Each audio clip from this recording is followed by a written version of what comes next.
that, but when DJ's got his head in his phone, I'm like, okay, we're going to go live. We're going 3, 2, and I go, that means you got to look up. Welcome to another episode. Oh, that just totally went into my radio voice, didn't it, brother? It did. Welcome to another episode of Sales Chatter. Here we are, Monday morning, and I think we're live here. We are live. We got things happening. We're going to do Mayhem Monday, where we're going to pick the topic live on air. Welcome to the HPLS podcast. Live, relevant, and high performance information, conversations, and education weekly.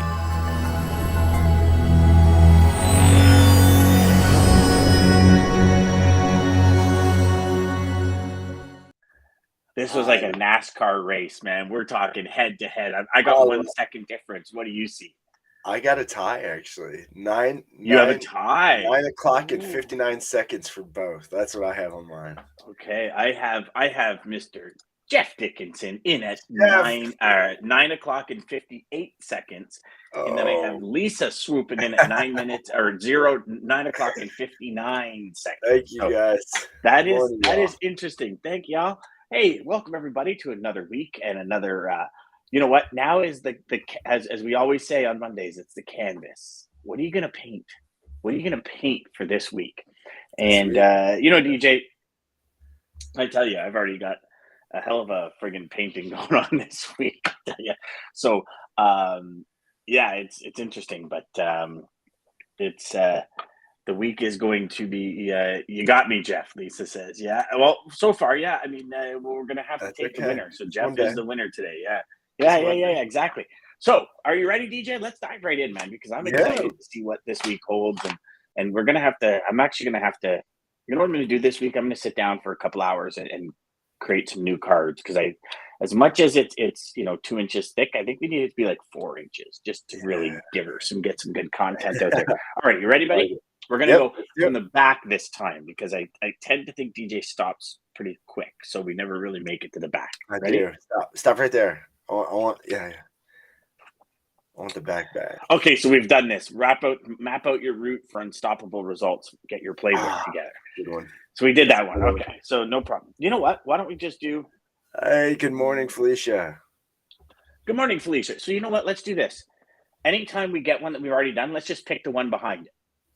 Yeah, I like that. Makes sense? Okay. Yeah. So we're going to talk about next steps in your value ladder. Ooh. So in order to talk about, that's why I kind of said, why don't we do that one? Because that's a really cool one to talk about. So let's, first things first, DJ, before we get into next steps in the value ladder, let's just share with the audience, what is a value ladder? Because some of you might not truly understand how we start with a client on X value, whether that be, capacity, whether it be a relationship, you doing a project and getting that project done at a higher level. And then how do we increase the value? Because we know the more value we bring to the market, the more money we make, right? It's just, you go back through every philosopher in history, it all comes down to the same thing. Zig Ziglar says that help more people get what they want, you're going to get what you want. The value law of prosperity and all that. So, Bob Bird talks about it as one of the unmistakable laws in The Go-Giver, right? So, value is everything. And the value ladder is what I see as customers becoming raving fans. Customers liking what we do and saying, okay, I'm willing to open up other areas of my business. So perfect example is you come in on an LTL basis and, you're running a couple LTL shipments and customer says, okay, well, let's give you another lane. That's adding more value because you're giving them something on this lane. That's increasing them through the value ladder. Now, here's the thing. Many of us don't ever stop and say, what is my value ladder? Like if I come in on lane 1, what's my next option? What's my next option? What's my next option? And I'll give you a real life example. So my value ladder was single to small amounts of business, double, triple their volume, air, ocean, customs, warehouse. That was my value ladder. And when I reached the top of my value ladder, they were what I called the 5-star customer. Over the road, international, customs, air and ocean, and warehouse. Yeah. Those were my 5-star customers. So international is like ocean, all that kind of stuff. Those were my 5-star customers. So the goal with every customer was get them as far up the value ladder to become a 5-star customer as possible. Mhm. Some customers didn't need warehouse. They had their own, they were good. So maybe they were 4-star customers. Some of them only shipped in Canada. So maybe they were 3-star customers because they didn't need customs. Now, the thing is, just because somebody was a 3-star customer or a 5-star customer didn't mean they were any less valuable. What I still did is I walked them through to kind of give my business a 360 around their business, if that makes sense, right? So I don't want people to mistake, oh, I got 3 customers and they're only 3-star customers. I want them at 5. Some customers just will never be 5-star customers because they don't need or require that service. Exactly. So the first one is understanding what that value ladder is. The second one is understanding what are the rungs in your value ladder. And the third huge process here is what is the value you're giving in that value ladder, right? So I'll put it back to, our inception and our courses, right? So in our courses, you have the standard, you can come in, join the course, you get a year's worth of coaching, as well as inception as the program. But then the next rung in the value ladder is working with me one-on-one, right? The next rung in that value ladder is getting included into our exclusive inner circle club. The next rung in the value, and so you keep going up that value ladder to keep adding more and more education, more and more value, more and more solutions, more and more goal attainment. So that's kind of the if you will, the baseline of what a value ladder is. So I'm going to ask you all out there, because it's very important. Have you ever thought of your business in this respect? Right? And if you haven't, start looking at the services your company provides or the service you provide, and start identifying what is my entry point. Because as we all know, right, DJ, especially in today's market, your entry point is typically a load or two, right? It's usually always that point. It's usually always based they want on to test reduced... Yeah. Go.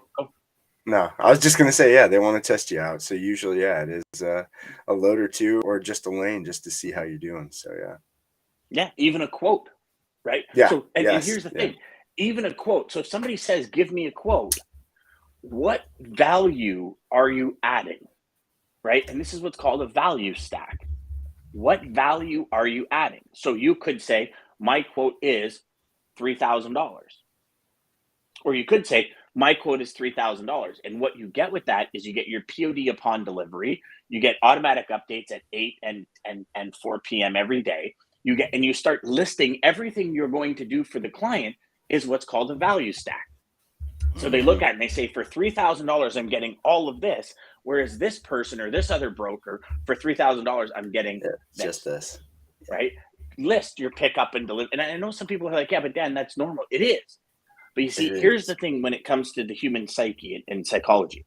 We tend to only remember the last thing we saw.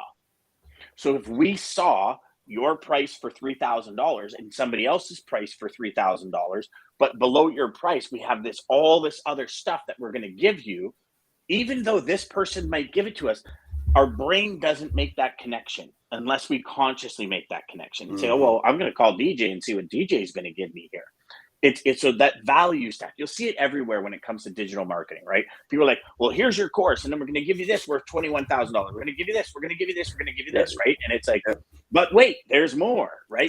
These are all value stacks. Like even on, and it's as crazy as it sounds, even on those infomercials, right? But wait, there's more. If you order in the next 15 minutes, we're going to double your whatever. You get two. You get two of these. Yeah, just pay an extra shipping and handling, right? That's a value stack. Yeah. So what they're doing is they're making it to a point where it's almost a no-brainer. They're just making it so good you can't pass it out. That's what they're trying to do. There you go. Yeah. That's it. Yeah. You can't say no. Give them an offer they can't say no to. Exactly.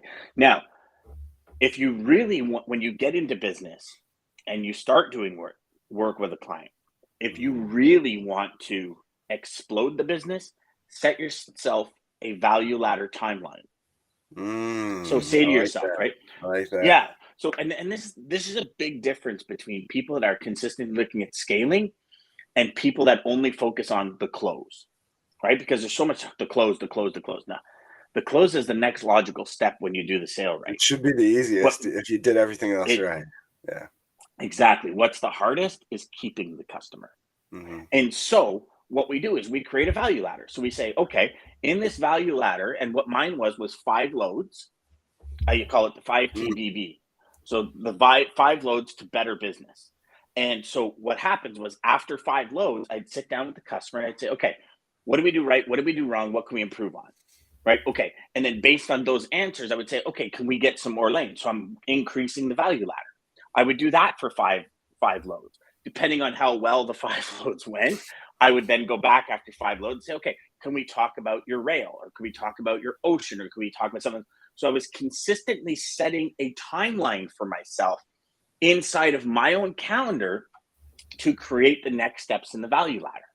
And I found what was happening is that consistent, what are we doing right? What are we doing wrong? What can we improve on? Was always the key to getting to that next rung, because some people might think they're doing everything right. The customer might see it as not necessarily a big enough, because you know DJ very well. Sometimes there's things that we're like, okay, that frustrates me, but we're not going to bring it up because it's not worth it. Yeah. Customers operate the same way, right? Customers have challenges they're going through that you might be causing, but it's like, well, it's just a blip, leave it alone. Like there's bigger fish to fry.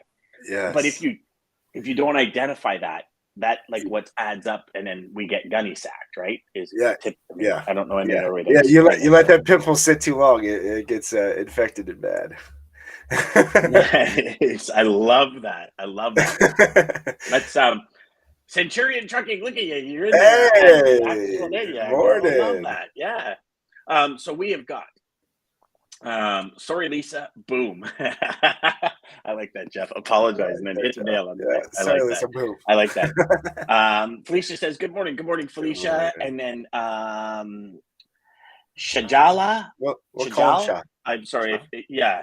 Shah. Good morning. Amazing. Thank you for being here. Lisa says trial shipment. 100%. Absolutely. One example, value equals growth from within. Follow the legs of the spider. Every shipment has a supplier, manufacturer, vendor. Big fan creates an even bigger lead. 100%. Jeff, I'm so glad you brought that up, because that was where I was going to dig into. I mean, it's obviously digging to see if you can add more value. A great story I had, this just proves to you how guys, if you're not asking the right questions or not making the visits, I know with COVID things totally changed, but when I was able to go visit my big customer, he's showing me around the plant. He's the shipping manager. He's not, but then I see these huge super sacks of veggies, and I'm like, hold on, dude, what are those and where are those coming in from? He's like, oh, you can do that too. I'm like, yeah, I can help you with that. What are those metal tin things over there, and what are those trucks? Oh yeah, those are our cans. Those come in. You could do that. Yes, dude. But again, if we're not asking the right questions, they don't know, because that was not his incoming, was not his shipping. Outgoing was. So again, it was, if it's not top of mind for them, and you're not qualifying or asking the right questions, you have no clue where else you can help. So yeah, you got to dig. DJ, what you just said right there is probably one of the biggest pillars in the business. That is the reason we love face-to-face so much. So just before COVID, I had, when I was working corporately, I had a customer that was down in Texas, and we were trying to meet face-to-face, trying to meet up. And I said, why don't we just do this? Let's jump out of FaceTime. I'll walk you, because we were trying to close them on warehousing at my office. I said, what I'll do is I'll walk you through my warehouse on FaceTime. I said, then you can walk me through yours and we can compare. Now, nothing like being in person, but I'll tell you, that conversation happened 5 different times during that session. Yeah. Walking them through and them saying, oh my God, you do that. You do pick and pack. You do distribution. Yeah, we do. And so even though, because again, in today's world, most companies I speak to, they're cutting back on travel. They're cutting back on expenses for employees to get out, corporations, not necessarily agent wise. But corporations are saying, well, we're cutting back. Now you got to fill out all these forms to go on a trip, and if it's not worth it, or the company deems it's not worth it, you don't get to go. But there are so many tools, aka this, that you can literally walk through a customer's facility watching what they're doing and ask those questions and ask the customer if that's possible. I've done it probably a dozen times during COVID, and it's always turned out great. Like there were times when, you remember when you weren't even allowed in, well, I don't know, but were you guys ever not allowed in companies? Like did companies just completely shut down to just employees and nobody? Oh yeah. So that was a good time when I was doing it consistently, because customers were like, okay, this is what's going on. Okay, well, walk me through it. Let me see what's happening. And let me visually see, because visually that creates that sparks that creativity to allow us to do other things, right? I love that point, brother. Hey, so well said. Jeff comes back with another humdinger. Did I say humdinger? I like that. That's super cool. Love, I love the certain things. Humdinger is a good one. Humdinger is a great one. It's like my mother-in-law always says "holy doodle," and I love it. I'm like, Mom, I love you to death. That is so awesome. But so to your audience, what is the value you bring to the table? Have you ever really thought what yours is? Let us know. I could probably say with full transparency, probably the first, I've been in this industry almost 29 years now, probably pretty close if my math is correct. I'm going to say probably 20 of those years, never knew what my value was. Never. Just moved freight. Well, what value do you bring? And I'm like, it was a task. And it was, this is what I had to How many times has somebody said, what value do you bring? And you go, I'm the value. Are you really? Me. Are you really? And I just thought people liked me. They liked my energy. They liked hanging out with me. They were like, "Oh my God, Dad's funny," and I'm like, "No, I'm the value." And it's like, really, because when shit hits the fan, nobody's laughing at that point. Yeah, you know what I'm saying? Like jokes ain't coming out when you lose $1 million because you can't ship the freight properly, or when stuff comes in damaged. You're like, "Hey, did I ever tell you about the time when the shit got damaged?" You're like, "Nah, I'm not interested in hearing that." Right? So it's like. And then you sit down, and here's 2 huge points on what Jeff says here. Yes. One, you've got to really think critically, like really dig deep. And 2, once you figure out what your value is, you will never procrastinate picking up the phone again. Mm-hmm. Because once you figure that out, you know what your value is. How many times, DJ, have you felt like a telemarketer? How many times in your business have you felt when you're about to close a deal, like, what do I have that somebody else doesn't have? like why am I? And I mean, it's crazy thoughts, because you're doing well, you're closing business, and all of a sudden you're like, why? I wonder. It's kind of like Jeff Gaffigan. I don't know why. Why is that happening? I don't get it. It's crazy how our head messes with us, but it's true, Jeff. Jeff hit the nail on the head there. What is the value you bring? What do you bring to the market? And I'm not just talking about, I pick up and deliver on time. That's bullshit. Come on, come up with something better. It's like, what is the core value? Like, what is your ability? When I realized my ability and my core value was I was the best resource for customers to get their product to market, because I kept them ahead of any change curve. And that was my mission, is I would come in and I would say, my mission, my value is, I don't just come in and move your freight.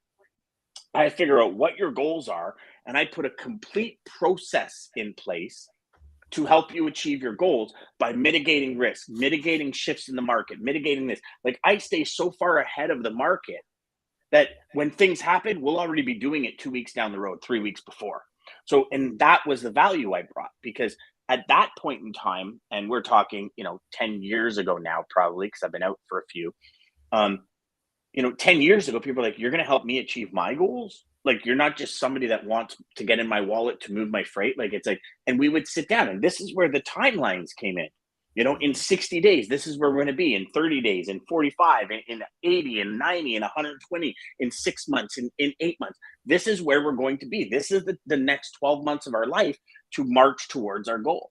And I'm anal about it. Like, if you ask some people that I work with, I'm anal about timelines. Like, so anal. It's like, okay, what is the ideal client profile? What are the benefits? What are this? What are that? Because that's how it all starts with what we're going to produce in the end. So, Jeff, thank you, brother. You hit that on the head. Felicia says, love the informational analogy. Yeah, hey. I mean, it's true though, right? That's value stack at its finest. always ask, will you give me a tour? 100%. Yes, And it's a Lisa, huge opportunity Get a tour to if you build can. rapport and look for opportunities. Yeah. Yep. Yeah. Jeff says yes. Yeah, it is huge. Huge. It really is. It's go ahead, DJ. It's about Sorry. time to add some value to the show, I think, is where you're going here, my friend. But is that where you're going? Yeah, it's all good. It's all good. It's all good.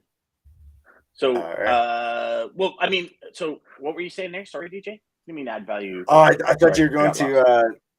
I thought you were going to that. Another way to. I am actually. I was. It's funny because I come back. I was just opening my email. That's why I wasn't looking at the camera. I'm opening my email and I come back and DJ says that lane of the day. We're always doing that. We're always doing that. Boom. It's funny because I looked up and I was like, oh my gosh, we're 20 minutes in. We better get to the lane of the day. I see that too. And with that being said, y'all, is that a good transition? I don't know. Okay.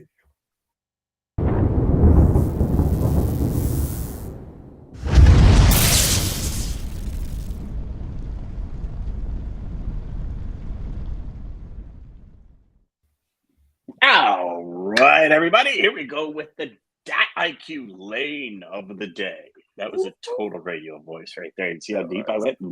I was like Earl, what's his name? And if you don't hear this DAT lane of the day, after it records in 15 seconds, it's going to disappear. So you better not catch it out. No, I'm just kidding. So the lane of the day today is a reefer from St. Louis, Missouri to Chicago, Illinois. Line haul rate per mile, $3.49. All in, including fuel, we're looking at $4.28. The contracted line haul rate, including fuel, is $4.72, which is quite a big increase, right? So just about 50 cents, yeah, which is huge. And I see one of those as shippers starting to come back and say, hey, whoa, let's have a conversation. Yeah, they might start. Here's the kicker, brother. Year over year, the spot line haul rate per mile is actually down 62 cents. So even at a $4.28, it's actually down 62 cents. So if you look at kind of that spike in the spot market and you're 62, I mean, you're right in there with the contracted rate, right? Yeah. Line haul rates are trending up after an overall declining trend of about 98 cents per mile since March. 32 cents a mile higher than the June average. So even with a 62 cents difference, we're already 32 cents higher in July than the June average. So we are coming up, but as you can see, we are pretty drastically down. And it's crazy. We've talked about this many times about how can it be so far down when fuel's so high? But so Kenneth says, absolutely. Kenneth says, I increase business every time I visit one of my biggest clients. Yes. Yeah. Yeah. And you know what?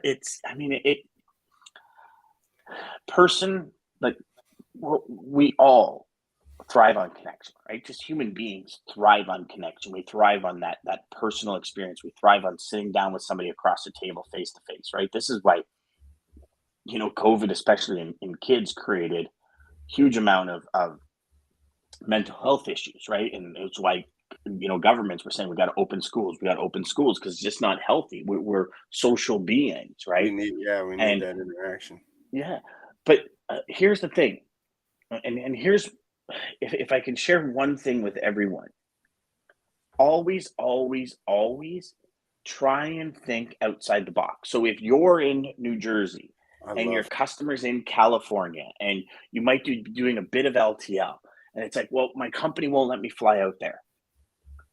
Be creative. Do you mind doing a FaceTime? I can't get out there right now.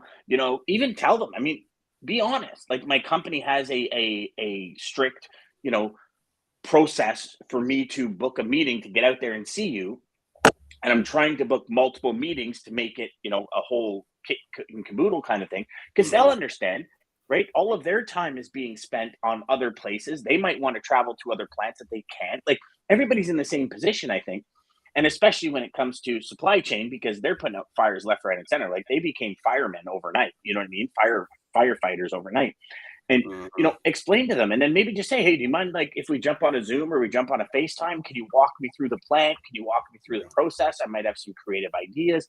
And just dive in that way. Because I'll tell you right now, they're FaceTiming their loved ones when at nighttime, if they're not at home. You know what I mean? Like, everybody's on these tech platforms now. So it's no longer, subject to, my father-in-law FaceTimes with us all the time, right? So it's no longer subject to just the kids, right? Or the younger generation, I'll say, not the kids. It's to everyone. And you know what? I jump on Zooms and FaceTimes. I'd rather jump on a Zoom anytime we're interviewing for a guest or anything. I'd rather jump on a Zoom than it at least gives me that, because I am I want to be there. I want to see if you actually care what I'm saying. I guess I read a lot into body language, that kind of thing. So I'm figuring that, and so I like to see. But yeah, and just that personal then touch. But you brought up something too, thinking outside of the box. Another great way, guys, and this is something I didn't think of.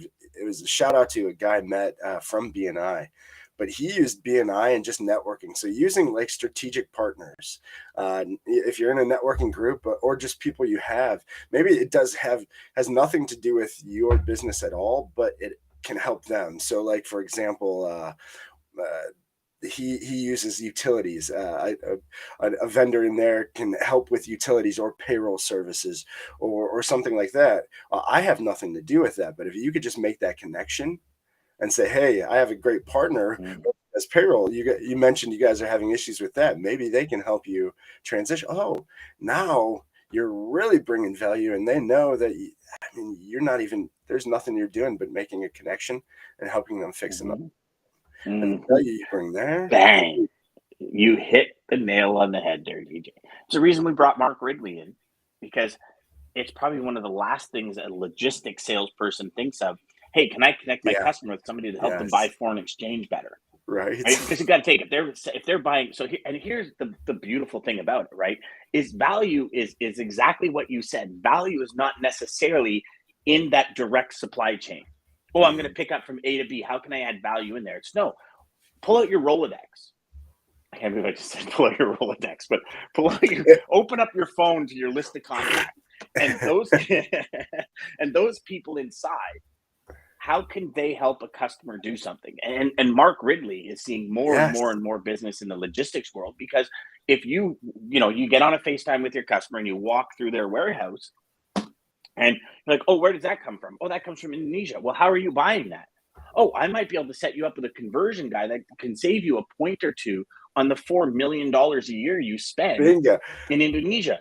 Now you've just added $300,000-$500,000 to the bottom line immediately. Yes, because Mark is saving people crazy amounts of money when he gets involved. It's insane. Yeah. I increase my business every time. Lisa actually has a great question here. Would you explain to the audience how to apply the lane of the day to help their sales? Perfect. Great question, Lisa. Yes. So the reason we decided to start the lane of the day was because the data conversation and keeping people informed as to which lane. So every day we look at North American markets and we say, what lane had the biggest shift? What lane is moving faster than every other lane from an increase, a drop, so on and so forth? What has the biggest change year over year? And the reason we bring you a lane of a day every day is the hopes that inside those lanes, you're going to have customers or sales leads that are in those lanes. So you can then take the lane of the day data and go back and say to your customer, hey, FYI, we're doing spot rates. Year over year, these spot rates have climbed 32 cents a mile. I can lock you in for X amount on dedication, or we can keep doing spot market. Right now, what we're seeing in the future is X, Y, and Z based on the data we're giving you on this show. So what it is it's the ability for us to share real life data that the best company on the planet from data creation and extraction is giving us to help you understand those markets. So also, you're working a lane this week and you're like, why is this lane so tough this week? Maybe it'll be on lane of the day and you'll be able to, that's why. Because of XYZ, this is happening. So you can go back to your customer and you could say, hey, here's a link to a show called SalesChatter. The lane of the day is actually the lane you do. Be very interesting to have a conversation about it. Let me know when you watch it. It's at, X time, whatever that time is. So that's the very important side of the lane of the day. And that's why we wanted to bring it to you every day to hopefully hopefully those lanes will fit into your puzzle of your supply chain and your customers sooner than later.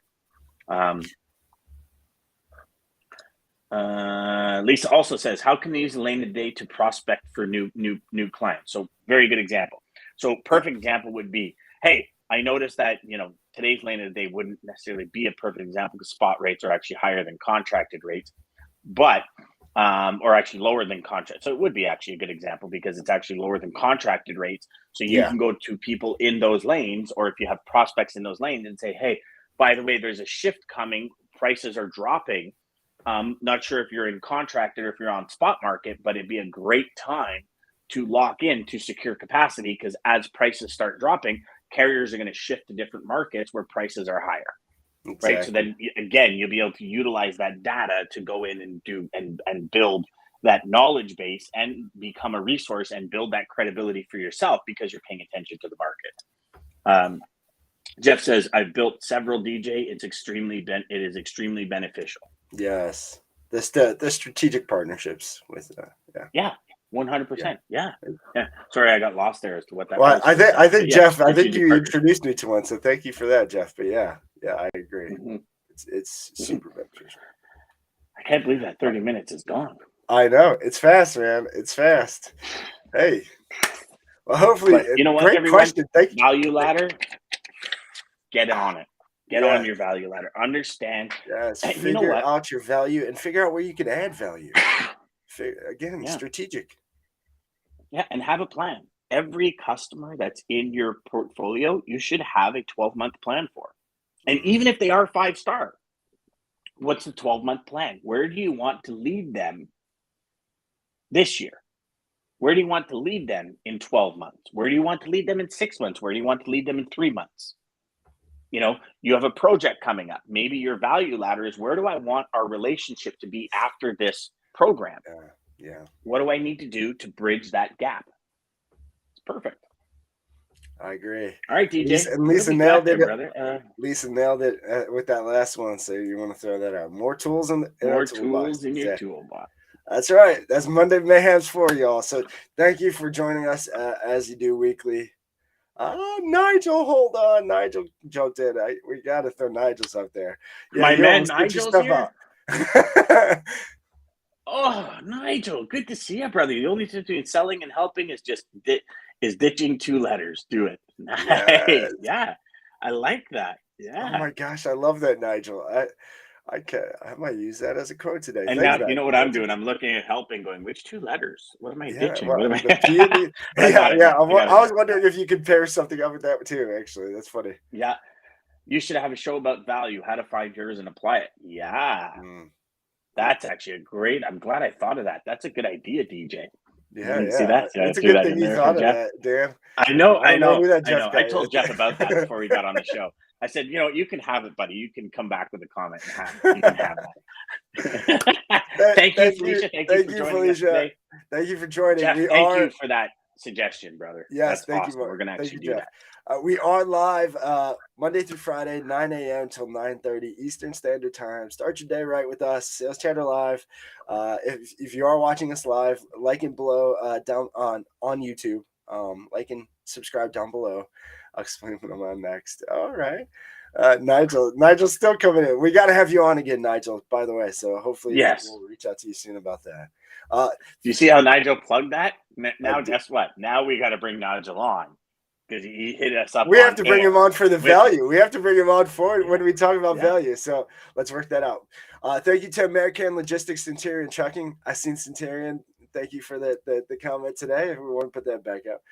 And hey guys, today's going to be a great week. Make it a great week. It's your choice. Choose to make it a great week, y'all. Great quote I seen from somebody. So I knew it sounded familiar, but he used his own words, so I'm going to use his exactly. Was Matt Gray. Shout out to you. What you don't change, you choose. Choose carefully. Centurion Trucking. Our motto is people before profit. Today's market requires more transparency, consistency, and focus on what our clients need to win. Centurion Trucking and American Logistics are poised to help their clients achieve and surpass their targets.